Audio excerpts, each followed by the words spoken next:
इस देश में अगर रहना होगा तो वंदे मातरम गाना होगा. देशात एक साधा मुद्दा, पण त्यावर मोठा वाद. तो मुद्दा म्हणजे गृह मंत्रालयाचा निर्णय स्पष्ट आहे. सर्व अधिकृत कार्यालयांमध्ये या गीताचे संपूर्ण 6 छंद गायले जावं. पण इथे सुरू झाला वाद. काही गटांना याला हक्काचे उल्लंघन म्हणून टीका केली. कुणी म्हणतं धर्माचाच प्रश्न आहे. कुणी म्हणतं हे अनिवार्य कसं काय?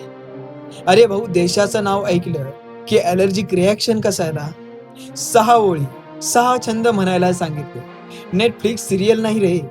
नॅशनल अँथम चालतो, फ्लॅग चालतो, पण नॅशनल सॉन्ग आला की अचानक सेटिंग एरर का येतो?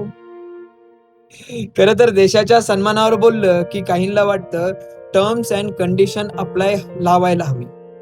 थोडक्यात सांगायचं तर वाद गीतावर नाही, विचारांवर आहे. वंदे मातरम देशाचा अभिमान आहे आणि या देशात वंदे मातरम गावाच लागेल. जय जय श्रीराम.